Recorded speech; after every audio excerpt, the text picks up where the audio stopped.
Hello, you're listening to Ready, Set, Go Real Estate Investing Podcast, presented by Brandon Elliott. This show will be going over all aspects of real estate investing and is intended to educate, motivate, and prepare you to take action on your first or next real estate investment. For more information, please visit BrandonElliottInvestments.com. Thank you for listening and enjoy.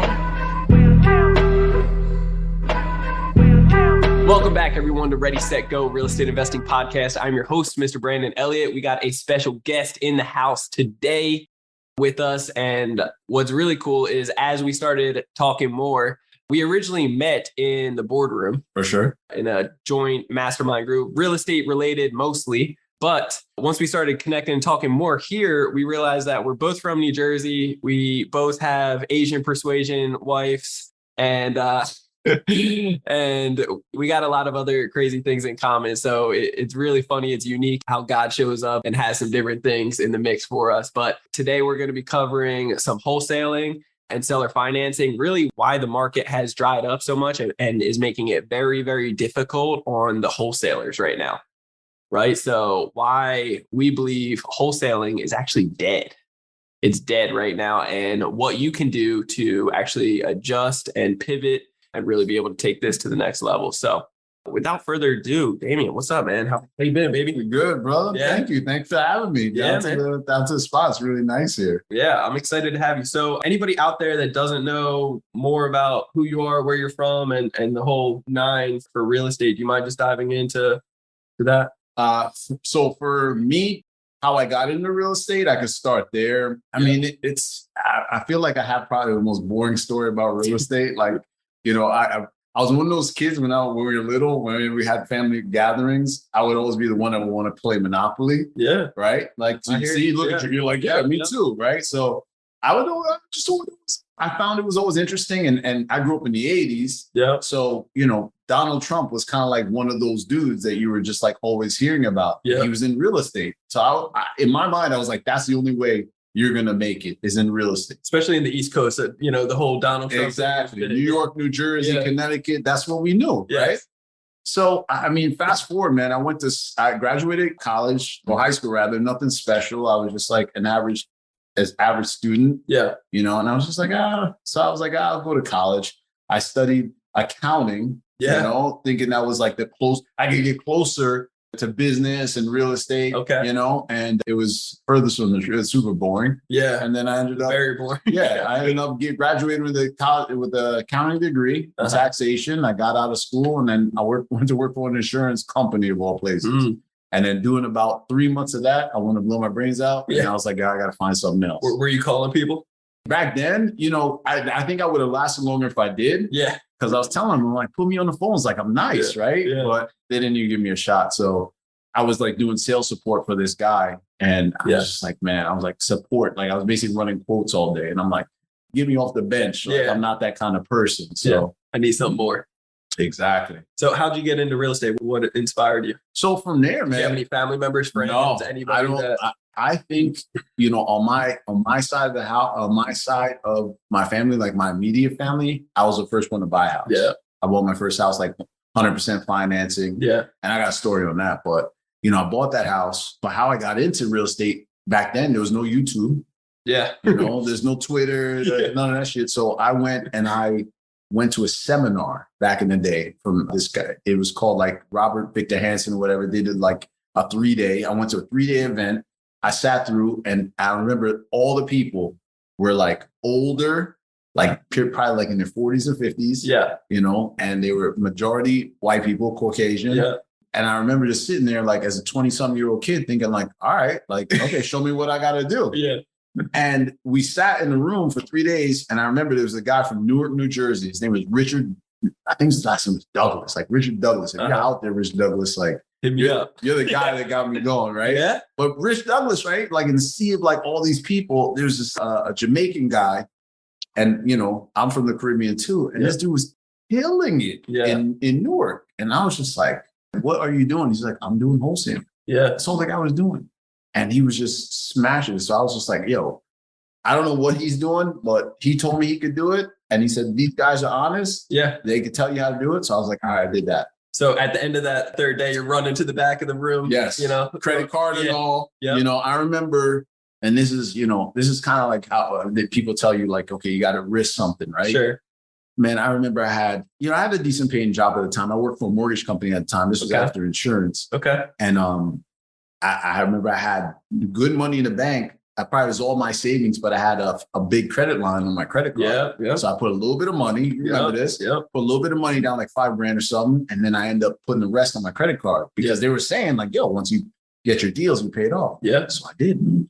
And the best and the worst investment I ever made at that time, because I remember for me at that time, I did get into real estate and I did make some money, but I didn't make it all back at once. And that was kind of like, the beginning of, I felt like, you kind of got started under pressure. Yeah. I would totally do it differently if I could, kind of like doing a little bit smarter. Sure. But, it got me into the game, put it like that. So talk to me, what did those first couple of deals look like after you got the education and got yourself into the right room? Yeah. Right? Start getting that inspiration. Yeah. So after the inspiration, right, you got to do perspiration, right? You have to get out and get going. Yeah. So, like that, at that point, my first deal, I didn't know how to market.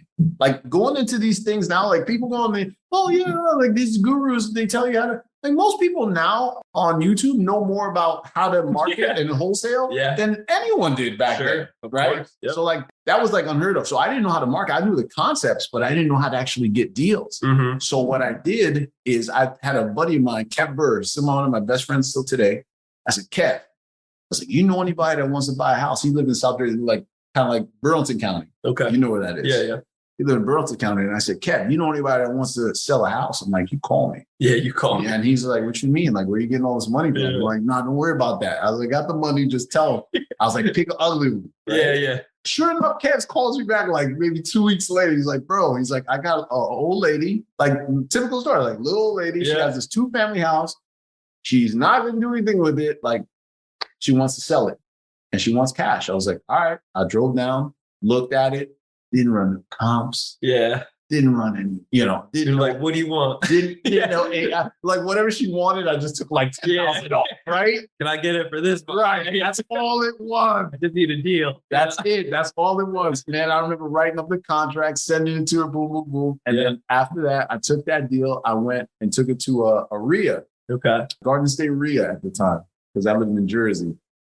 Took it up there, met this lady.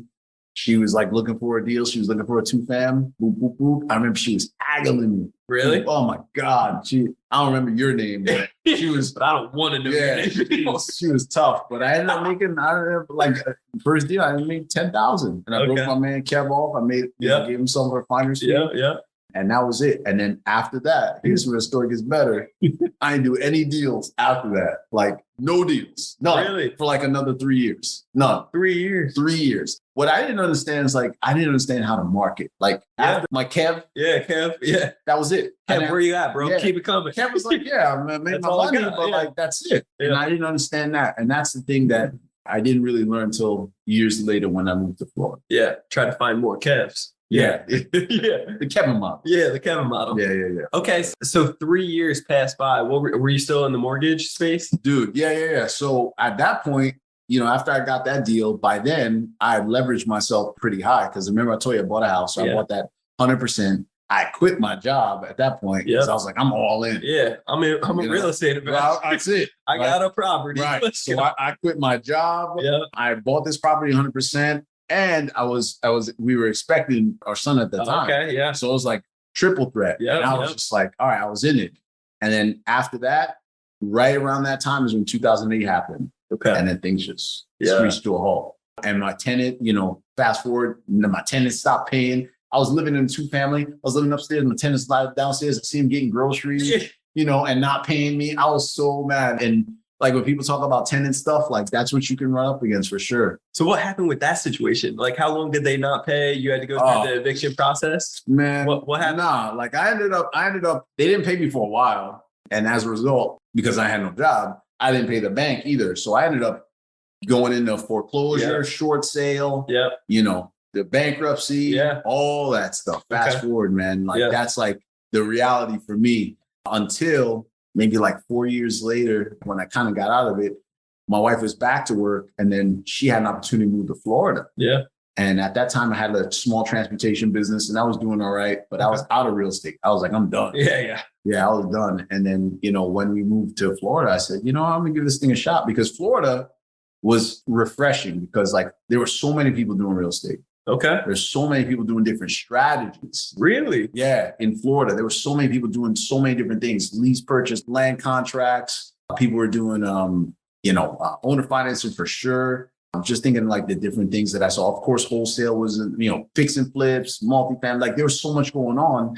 Yeah. Which in Jersey, it was either you were a cash buyer and you found a deal, directly to the seller, or you get it from an agent, and it was pay to play, because no agent is going to mess with the newbie. Yeah. In Jersey, you know how it is. Yeah, for sure. I feel like that is so crucial. So many people get really hurt after the crash, and then they're just emotionally like tapped out. They're like, no more real estate whatsoever. Yeah. And obviously that's how you probably felt at first. But once you get into that new atmosphere and you have everybody else kind of creatively doing different deals around you and everybody's doing real estate, that's a really pivotal point, because if you weren't in that space, then maybe, you wouldn't have ever jumped back in real estate. Who knows? Yeah, for sure, man. I feel like, real estate, it's not like it was calling you. It wasn't like calling me, right? But I feel like everybody that has an interest in it, that actually gets into it, they have an affinity for what this is, right? Sure, they want to add value somewhere. Yeah. So they get in and they start doing it. But the thing for me that I always enjoyed the most about it is the ability, like I liked coming in and looking at someone's problem and figuring out how I could fix it. Oh, yeah. That was like the fun part. Yeah. That was always the fun part about it. So for people, there's a lot of different ways to do it in real estate. Sure. So I think it's great. Then when you get into the other benefits, it's a no-brainer. It's a no-brainer. Yeah. It's no surprise why all the wealthy people in this world, in this country, they own some kind of real estate somehow. Yeah. It's for that reason. Yeah. I mean, we were talking about taxes even prior and before going live here. And yeah, I mean, just the tax benefits alone, like every single person needs to own a little bit of real estate just for the tax benefits, So I love that. So you moved down to Florida and you started seeing all these different strategies. What was the transitional point for you? Like, what did you jump into once you started getting back into real estate? Well, I didn't have much money. Yeah. So it was always wholesale. Okay. Yeah. And then my little claim to fame was like, I would go to all these RIAs. I would meet the cash buyers, and my focus was always to be like, yo, who has the money? Yeah. Like I would go and just get around them. You're on that Grant Cardone movement. I guess. I mean, I don't really know. You were claiming it before he was. I don't got know. My money. Let's go. I guess, man. Because I was like, I ain't got no money. Yeah. I was like, I need the money. So who's going to be my money? My buyer. Yeah. And most people do. So I was like, okay. I found out like one of the guys, a good friend of mine, Patrick at the time, he was running the RIA. Mm-hmm. So I would just kind of hang out with him. And Patrick's he's a little ego with him sometimes, but like Patrick would be like, yeah, like you can send me deals, just don't bother me. And I'm just like, bro, like I'm hungry over here. Like, help me out. If I send you a deal, you don't like it, tell me. But let me know. But Patrick, true to form, that dude, I sent him a couple of deals. I found this one down there. This was my first deal in Florida. Sent it down there to him, and he went and looked at it. And I remember he came out with his other guy that was on his team, and I met the seller out there. It was just a great experience. Beautiful experience with the seller. She was stoked. And I made probably like 10, 15,000 on that one too. But then after that is when things started to kind of like take off at that point. Because I knew I could do it. I knew like I was starting to get like how to market. I was starting to get how to go find buyers. I was starting to see how it all pieced together. Yeah. And that's when we started building. And then so you really started getting the systems in place and the team members and so forth at that point, right? No, I was still solo there for a little bit, probably like another year or two, until I could really build a little bit of capital. Because when you're starting out, you're just unless you have it, like you're probably starting out and you're kind of winging it and you're doing everything until you can scale up. Like that's what I was doing. Probably the first 2 years until I found like my really key hires, and then started building from there. Yeah. So last time when we connected at the boardroom, at the mastermind group, you were presenting. And it really caught my attention on your KPIs, as well as really you selling to a ton of the hedge funds at the time. And then out of nowhere, all the hedge funds just like dried up and stopped with the crazy market that we're in right now. Right. Yeah. So I wanted to just get your feedback on how it was working with the hedge funds. Yeah. I'll be glad to tell you that. Yeah. Dude, I'm saying to all the people out there, listen, your local cash buyers are the people that are going to make you, decent money, right? They're the ones that get, but the hedge funds, any hedge fund people out there, and you can be a defender if you want to, like, you guys are greedy, man. Yeah. You guys are greedy, and you're going to take advantage of the person that has to go. I had a situation recently with a hedge fund. We negotiated such a good deal because this is a wholesale situation. Negotiated such a good deal for them. And the same hedge fund was like, oh, we won't ever change your price. We won't lower your price. Yeah. We get down there, we're making like, probably like a mid 5-figure assignment fee. Sure. Okay. And in the house in Florida, that's a nice reduction. Right? Yep. So we're doing all right. That's a lot of work. Like, it takes a decent amount of work to get these things under contract, convince sellers and work with them and find solutions for them. We do this, we get negotiated. Man, these guys do an inspection. They want to take our fee almost in half. Oh yeah, I bet. Yeah. Right? just from an inspection where we told them everything up front. Yeah. But they find there's no surprises. Yeah. Yeah, they find other things. So that's happened to me and my team so many times that it's not a coincidence. Yeah. So like what I would say, my experience with hedge funds is bittersweet because there was a part there where, you could throw anything to these guys and it was a layup. They were overpaying. Oh, okay. Yeah, they were overpaying. How long ago was that? That was probably about a year ago, 2 years ago. Yeah. Yeah. You say about a year and a half ago this time last year. Yeah. You throw anything to those guys. They're buying anything. They're buying it. Yeah. And even further back before I even got into the hedge fund, there were guys that were doing that. Yeah. They were smashing it back then.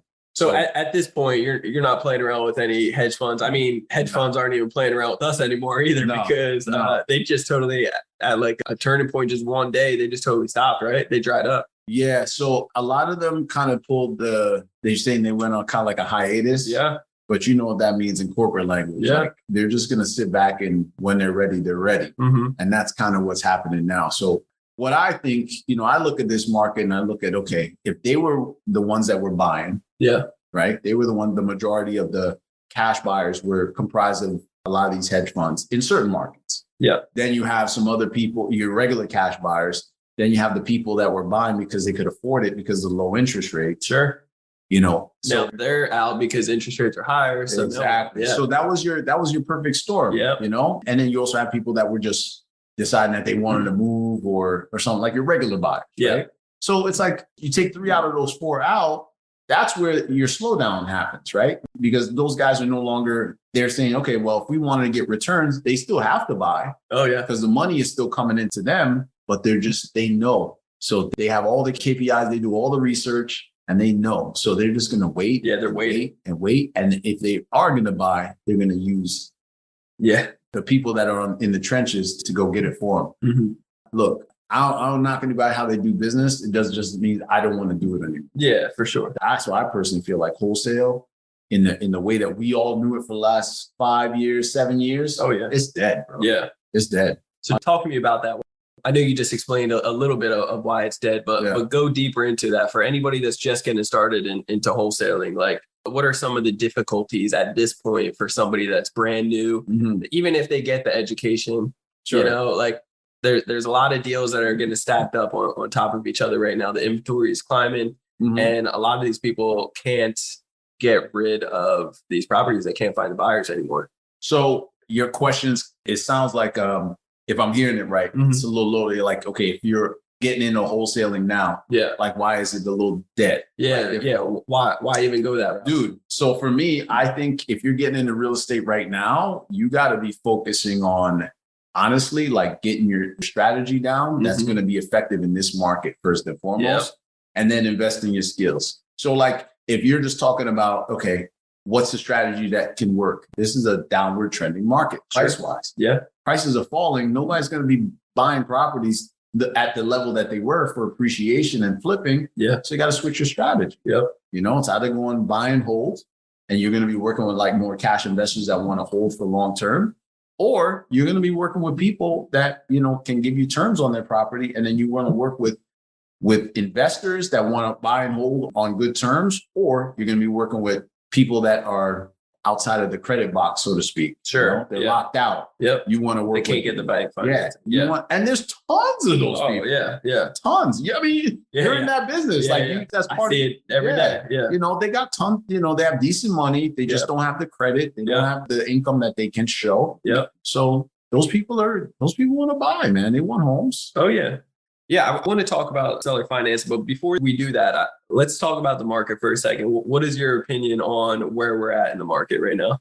Well, where do you think, you know, interest rates are going and so forth? Sure. So like through the end of this year, from what I'm reading, like I'm not the analyst type. Like I won't hold you to it, bro. Yeah. if you're using this your tips, do not do this. Don't go out and hedge. Disclaimer right now. Right. Yeah. I am not a financial advisor. But I would say I don't think Fed, despite what they're saying, I don't think they're gonna raise rates through the end of the year, in my opinion. Mm-hmm. Only because I think, you know, they want to preserve kind of like the current status, and plus we're in election year, so they want to kind of keep it status quo till the end of next year, till the end of the first quarter next year, and then maybe they'll reevaluate. But I don't see anything happening right now. Plus, we're going into the holiday season; they can't make things more difficult for businesses going in. At least you would think. Yeah, no, right? I hear you. And inflation is what it is. Like if prices are going up, you know, that is what it is. So that's my outlook. As far as the market overall, it is what it is. Like we were at a very appreciative market for a very long time. Oh, yeah. And now, you know, like, okay, I'll make it simple for you. Yeah. Right? I'll make it simple for everybody out there. What makes real estate, you know, go is affordability at the end of the day. Yeah. And affordability in our country is based off of credit. Yeah. Because very few people go out and buy cash. Yeah. The majority are going out and buying mortgages. So if you make it affordable, when affordability changes, that's going to affect the market, which affordability has. Yep. And that's it. Yeah. I mean, the appreciation, interest rates. So the people that could, you know, last year, the last 5-6 years, you know, when the interest rates were lower, now those guys are like, they could have just made it before. Now they can't at all. For sure. There's a lot of people that are just totally kicked out of the game. Yep. So what is your opinion on, like me personally, I truly believe that right now is probably one of the best times to purchase real estate right now. Agreed. Yeah. Agreed. And the reason why I say this is that I want to hear your reason. Yeah. So the reason that I bring this up is that I just got off a coaching call just before this. And the guy said he changed up his goals. He doesn't actually want to get real estate now in the next 6-12 months because of the interest rates. And I was like, bro, that's the worst thing you would want to do. Mm-hmm. If you can find a deal right now, and there's plenty out there still. Yep. You know, the inventory stacking up. There's motivated sellers within the piles here, you know, and they'll get even more motivated when they need to. There's still plenty of people with equity. So if you end up finding a deal that you can lock up and you can still make it cash flow and it still make it work with these interest rates at this point, like whatever you think the future is going to be with interest rates, whether you think it's going to go up, well, then you just save money because you locked it in. Right. Otherwise, if you think it's going to go down, which I personally believe this coming year, in the beginning of the year or in the springtime, there's a lot of indications that, and I'm not, you know, I have no idea. Yeah. I'm just putting my 2 cents out there. That's my, you know, I'm just throwing it out there. Yeah. But that's where I think that it could be going down a little bit to make it, to allow people, you know, so the whole country doesn't go under. But at that point, if you own the property, then you can refinance, you can get a better rate and so forth. So I think right now, if you can find a deal, which they're still out there, and make it work, then today's the best time. Yeah. I agree. And just because of the timing, right? Like if you're gonna buy something on sale, buy it when there's a lot of inventory. Yeah. And we are just kind of like in the turn. And people will say, well, you know what, I'll just wait till the bottom. Well, the problem is you don't know where to buy them. Yeah, you didn't know when the top was. Yeah, so how would you know? Yeah. You have that information. Yeah. Message me up. Yeah. Message. We can all enjoy. Yeah. Right? We would love that. Nobody does. So, you know, the thing about real estate, there's no wrong time to get in for sure. But I think what you have to do is just understand your strategy. Yeah. Understand the market that we're in right now and your strategy, and just adjust the numbers a little bit, you know, be caution. But yeah, I think letting off the gas right now is not the approach. I think you can definitely double up. And in the next 6-12 months, who knows, maybe it even gets better for all of us. Sure. And I don't know if all the listeners are kind of newbie. I think everything, you got to take everything into consideration. But the general blanket statement I'm going to say is you're not going to lose in real estate. And here's the big thing that I, being in this business for over 10 years, didn't even appreciate until I really started making money. Yeah. Okay. So if you're an earner, if you're making anything over, $150,000, $200,000 a year, guys, if you're on this call and you're thinking, okay, I want to break into that. Yeah. Or if I'm making that money in why real estate, it's because you're never going to get any kind of tax advantage like real estate. Yeah. Anywhere. Yeah. Appreciation. Forget appreciation. Yeah. Depreciation comes way faster. So let's clarify that though, because you need to own the damn piece of property though, right? So you got rental properties, you got 13 buying homes, and you're putting one up for Airbnb right now. So it's important to make sure that you own it and you hang on to it, not just doing those transactionals. Yeah. Right. The fix and flip, I hear a lot of people wanting to do that. And there's nothing wrong with it if you got the time and energy, but it's a high paying job.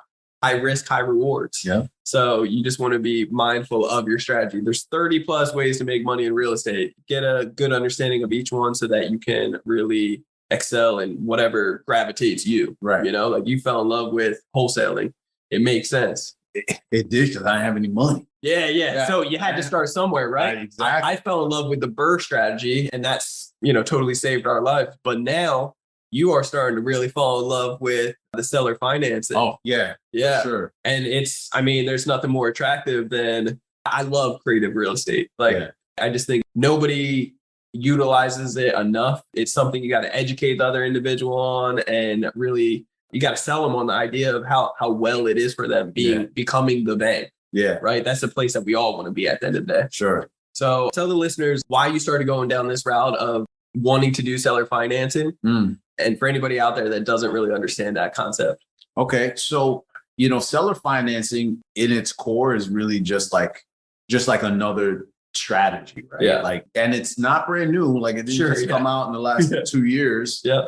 It's been around forever, man. Actually, before there was even banks, people did it. People would go out and actually meet each other, exchange deeds, and if they wanted to barter or do whatever and stuff, that's what they would do. Yeah. So it's super available. It's just that most people just don't understand it. Why I love seller financing so much is that to me, it's kind of like the art form of real estate. Yeah.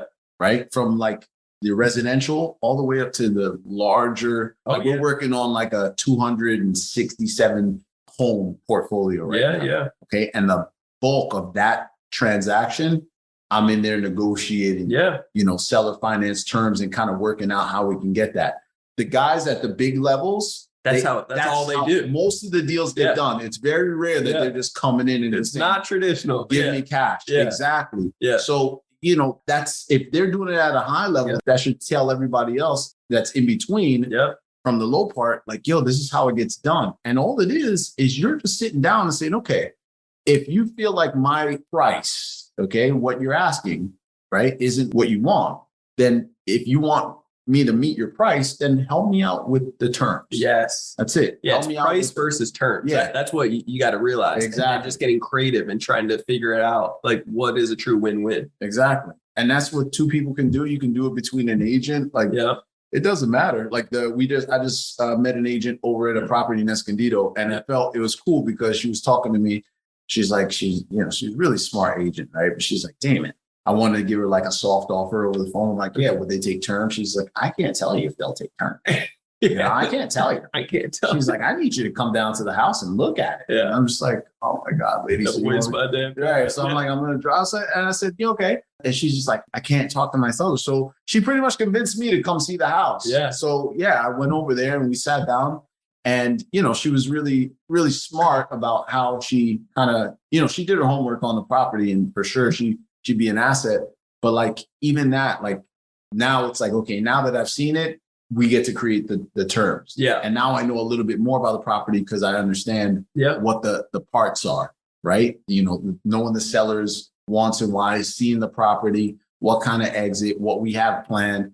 It's creative because you're learning all the parts. Yeah. Once you get all the parts, you can put the piece together. It's like a puzzle. Yeah. And that's a deviation from just wholesale. Wholesale is like 65%. Yeah. You know, I cut it in half. I got to get my 65 minus repairs. Yeah. And then I'm screw this person. Exactly. And then that person on the back end is like, oh yeah, when he comes down, I'm just going to beat him up because I know his contract's only good for like 20 days. Yeah. You know, it's the same. Yeah. You want to get out of that. Yep. Been out of that. Yeah. So for anybody out there that is looking to get started and doing some creative financing, some seller financing options, Yeah. do you have any tips or tricks on getting them prepared to really educate the seller? Because that's so crucial. Mm. So many people do not know, especially if they are motivated sellers and they really do have a true problem that you need to solve, you know? Two things I would say for sure. I think the first thing you should do in real estate in general is understand how to talk to sellers. Sure. Yeah. Right? You're like, duh, right? Yeah. Like mandatory. That's 100%. But I feel like when you're new, some people want to be successful in real estate. And this is not a knock, but this is just where they enter. Yeah. I had sales experience before I went into real estate. Good. Yeah. Right? Yeah. Some people don't. Yeah. So now you're asking them to conquer this new subject matter. And now you also have to sell. Shaking on the boost that they're only stuck on the dollar. Yeah. Real estate sales. Yeah. That's what it is. Yeah. Like you're talking with a seller and you have to find out what the solution is to their problem. A great salesperson is someone that gets that information, not the person that could convince them and Jedi mind trick them and finesse them. That's not sales. Yeah. No, and that's not sales. Sales is getting to the problem and finding out how you can solve that problem. Yeah. And I've seen a lot of people that wanted to get into sales over the years. That's the place that I felt that they were kind of lacking getting in, but they had everything else, but they didn't have that. So I would say if you want to get into real estate at any level, start there. Yep. Get that, and there's tons of sales training everywhere. Of course, yeah. Right? Sales is needed for all areas of life. To get your significant other, to like, right. To get that. That's how I. Yeah. And there's just so many aspects you can utilize sales for everything. So if you're one of those people that raise your hand like, I hate sales, like, man, you got to get over yourself on that and really deep dive into it and learn the ins and outs because it's needed for everything. It's people. Okay, so you don't like sales because you don't like really bad salespeople. Yes, right? Exactly. And most people that are going into the sales profession, that's so good, is because they want to have the benefits of what sales is. So, but it depends on who teaches them. Yeah. Nobody likes to be. What is it? I think the saying is like, no. Everybody wants to buy, but nobody wants to be sold. Sold. Yeah. Right. Yeah. And I think that's the reality. When I look at people, I'm just like, when I go, I'm critical. Like, I went to me and my son just stopped off at like a Rolls Royce dealership the other day. Yeah, yeah. And it's not like I was like planning on buying a Rolls Royce anytime soon. He just wanted to go. But I got one. Right. It's awesome. He sold me. Right. But when we went to the dealership, I'm always looking at salespeople, how they approach it. And this guy was doing everything that I thought you should do. Okay. And so when we walked up, first question he says, first qualifying question, he's just like, hey, what brings you guys in? And he's like, oh, you looking to buy something particular or just looking? Yeah. And my son here is just like, oh, no, we're just looking. Yeah. That's like first thing. Yeah. And after that, no pressure. Yeah. It's because that guy knows like we're not serious prospects. Yeah. You know what I mean? Not today. And it's not today. Yeah. So I loved it. And I had questions about resale and all sorts of stuff, answered them, left me a card, and that was that. So I'm like, cool. If I ever want to buy a Rolls Royce, guess what I'm going to go I'm going to that. You know what I mean? But it's just like stuff like that, little nuances that I feel like people got to invest in up front before you get into subject matter. Yeah. Then after that, once you get that kind of familiar, the next part is, get with somebody that's doing the business. Yeah. Get with somebody that's doing the business. Get a mentor in this. For sure. Somebody that's already succeeding. For sure. Because I'll tell you one thing. I don't like to cook. Yeah. Okay. All right. But I'm pretty confident. So I feel like, if I want to make something, like if I want to bake, I could go down to the store. You can bake up a store. Right? I could go buy some little Betty Crocker or whatever. Yeah. I could read the ingredients and I could probably make a cake. Now, my cake come out decent? Probably. Yeah. But guess what? This ain't cake, bro. Yeah. This is real life and this is real money. And this is your time.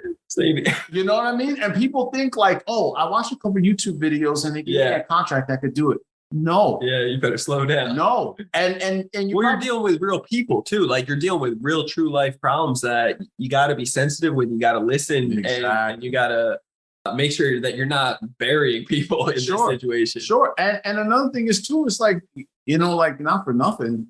And I was like this too when I started too. It's like I didn't really understand the complexity of like the stuff behind it. Like, we grew up with like real world issues, but like I didn't know how it felt until I was in foreclosure. Yeah. Like how someone feels in foreclosure. Yeah. Right. So I think for a lot of people, if you never experienced that probably is not going to register for you. Oh, yeah. But when you're with someone else that you trust, respect, and have done something like that, then you can kind of lean off of their experience and then roll that into your experience. And I think people underestimate that. They think like, oh, I just want to get that money and do it myself. Like, nah, man. Yeah, like, chasing the dollars, it's never going to serve you. Yeah. It's tough, man. It's tough, especially when, in wholesaling, it's very time sensitive too. Oh, yeah. So that's the other thing. So I would do those two things. Get with somebody that, you can learn how to sell first, and then get with somebody that's in the business, that knows what they're doing, that you can model after. Yeah. And then build the skills that way. I love it. I love that. I mean, you've, I'm sure, had many mentors over the year. Is there anybody that sticks out the most that has really helped you and taken it to the next level? Hands down, man. I think the guy that changed the way I looked at real estate was a guy that I met on YouTube, a mentor. His name is Claude Diamond. Okay. And Claude was a guy from Jersey too. So yeah, he's a Jersey guy. He lived in Colorado, and he was just like this eccentric, like kind of smooth but kind of cheesy at the same time, dad jokes kind of guy. Yeah. But he was intelligent, and he would just say, he just made it simple for me. He's like, Damon, he's like, if you can give good phone, that was his thing, like give good phone, right? Like you could change your life. And I believed him. And I kind of like dug into it, and he had a little sales training, and he was in real estate too. And he would, he talked a lot about creative financing. Yeah. This was maybe 7, 8 years ago. Is he out here? He's in Colorado. Okay. And in San Diego. The first time I met him, it was probably only 6 months ago. Yeah. Yeah. Here in San Diego. Okay. We've been friends, mentor for years. Yeah. But first time I met him. Okay. I love that. The name sounds really familiar. Yeah. Claude Diamond. Yeah. Yeah, man. That guy, look him up. He's still around. He's just a good guy, man. Yeah. He's a good guy. And he taught me to value my time. So that was the thing that, that also changed my perspective. He's like, you're not going to have any more time. Yeah. Like, the people that value their time, they're the ones that are going to go far. Yeah. I took that to heart. That's really good. That hits home, because I was having a conversation with one of my mentors yesterday, and he was laying into me like, hey man, you're not liking this, and this areas in your life right now, but guess who's tolerating it? And I was like, you talking about me? He's like, yeah, bro, like you let that stuff in, like you're tolerating it, and you're dealing with that headache now because like you're okay with that. So, with allowing people to take up your time in those areas. Yeah. And I was like, whoo. And then just putting the perspective on time, like, dude, we don't know if we have a year. Like, we don't know if we're going to die in 3 years, 5 months, and 2 days, like, but if you knew, like, even if it's 30 years, like, how would you treat that differently? Yeah. Like moving the next step, the next breath, and everything else, like, would you feel that pressure of like, holy cow, like, I only got 30 years left. I only got 5 years left. Yeah. Like, we're not all that blessed. We're not all that lucky. So, like, what are you going to do right now to actually keep going and start eliminating that BS out of your life? Sure. Because you're tolerating. Yeah. And it sounds like what you're saying is like, by eliminating BS, is like finding like the true thing. Like that, we were talking about. It really makes you happy. Right? Yeah. We were talking about this, man. It's just like, I've found that, and it sounds kind of cliche. I promise you, beautiful, man. I promise you, it's not a podcast conversation. Yeah. But like, no, man, just centered around like, stuff that's just happening in the news. And it's just like, man, I feel like we just got to give, at least I do. Yeah. I feel like I could give more. Yeah. I could give more. It's part why I want to just like be here. Just give more to anybody. Hopefully somebody gets something on the value for being here. Anyone I'm around, just giving them like, that attention and making them feel a little bit like the love from one other person, like that to me, I feel like is why partly I'm here. Yeah. Like a big part of why I'm here. And then the rest of it is like, I'm figuring it out as I go. And I think, man, like real estate helps you do that because you can really see in real time how you affect people. Sure. And then the rest of life is like, yo, I feel like real estate is like one of those great things because you can do that, then the gifts come back as well. Yeah. Like if you can just serve that way, you're gonna get the gifts back. And nobody will see that when somebody's talking about the Maserati, because that's just to get your or whatever Ferrari, it's just to get your attention. That's that clickbait. Yeah, it's to get your attention because they know that's what the trigger is. But at the end of it, most of the people that are lasting and they're strong in the business, that's what they're after. Oh yeah. That's the magic. Yeah. You know, because the stuff comes and goes, man. Yeah, that's good. It does. Yeah, I love that. Damon, what does the future look like for you right now? What do you got going on? Dude, immediate future, we got a lot going on, man. Like we launched a kind of like a division to start doing some investing real estate out here just for like local investors that want to do buy and holds. Yeah. And just help them kind of just get projects done on time, no BS, because I'm an investor. I know what they're looking for. So, you know, making sure your subs are on time, making sure your projects are done. Yeah, it's not gonna be the cheapest, but it's gonna be, you know, it's not gonna You're not gonna have issues. Yeah, you're not gonna have issues, right? Like that kind of stuff. Yeah. So that's one of the things we've been rolling out over the last 2 months, which it's been fun because contracting is not like my forte, but it's something that I've always felt like is a cornerstone to what we do. So it's a very pivotal point. Yeah, it's been fun. It's fun to learn while you're on the job at the same time. And then outside of that, you know, my regular traditional business in Florida is Foxy Home Buyer and building that brand. And we're going into we've always been in an appreciating market. So now going into a depreciating market, like getting to see how that and how we can put systems in place to scale around that and just serve customers the same way.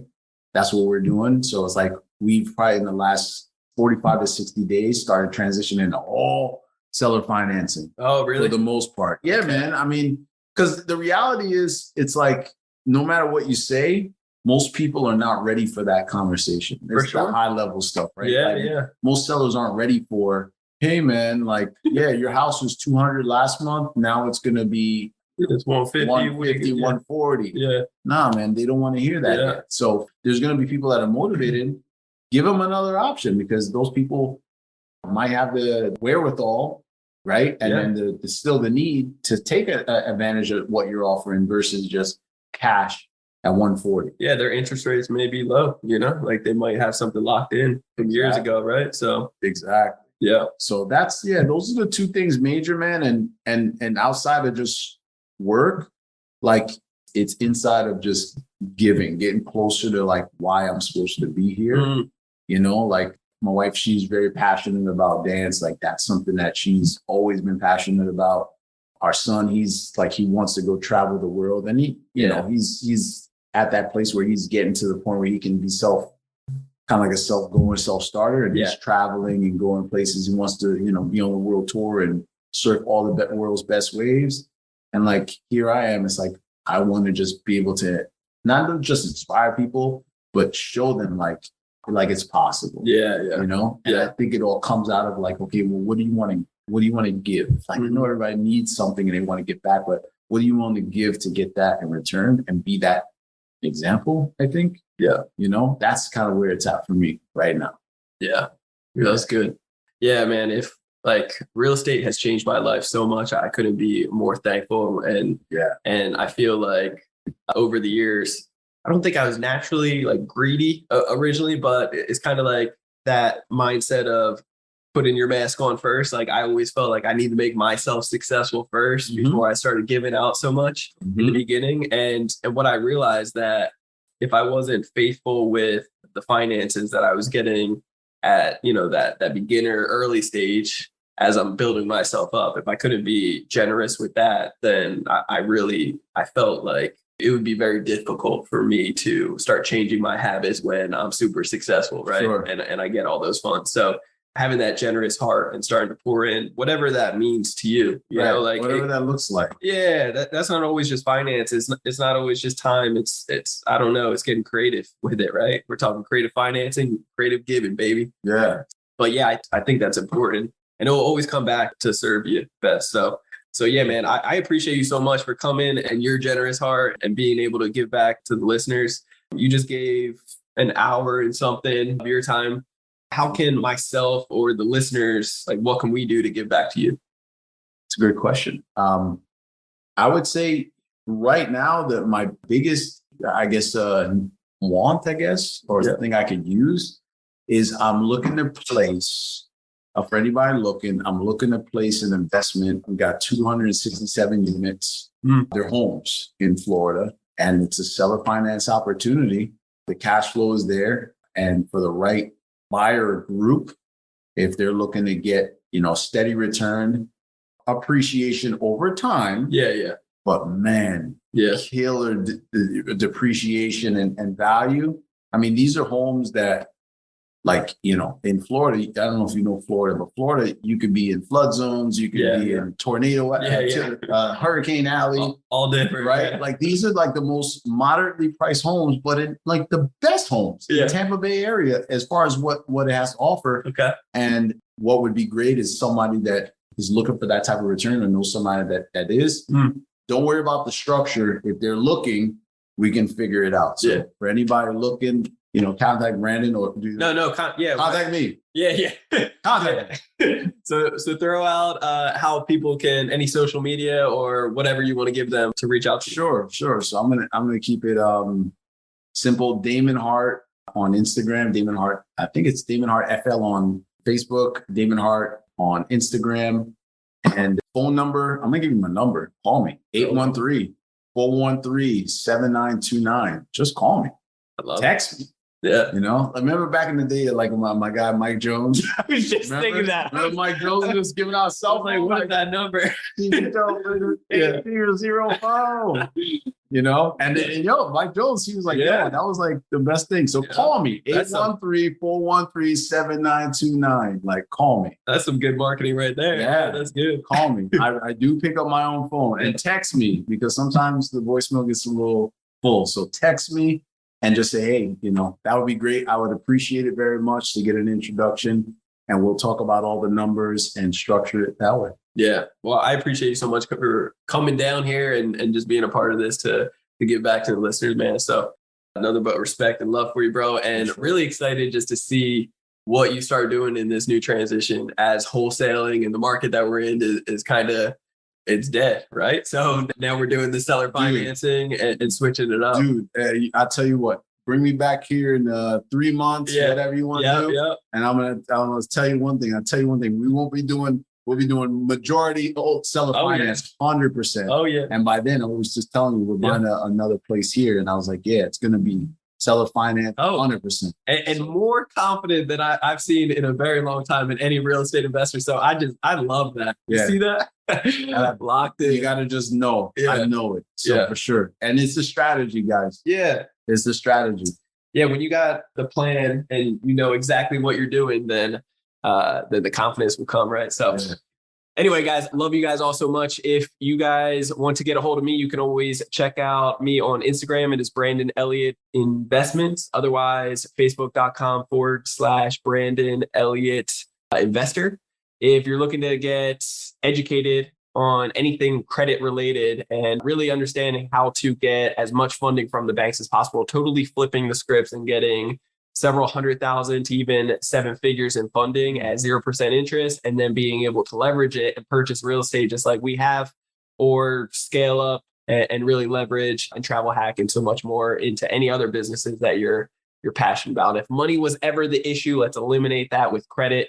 And let me show you how to. If you need to fix credit, we got you as well. So you can always check out creditcounselelite.com. That's www.creditcounselelite.com. You can check out our webinar on that. It's about an hour long. It will give you all the possibilities of what we can do for you in Credit Counseling Elite, and check out our mastermind group. So until next time, make sure you hit the subscribe button for Ready, Set, Go Real Estate Investing Podcast. And you'll get the newest notification every single Monday when the new episode airs and drops. And then leave that 5-star review. Greatly appreciate all the love and support as always. We will catch you on the next one. God bless. This has been another episode of Ready, Set, Go Real Estate Investing Podcast, brought to you by Brandon Elliott. more information, please visit BrandonElliottInvestments.com. Also, please don't forget to like, share, and leave a comment below. Thanks again for joining. Until next time, God bless.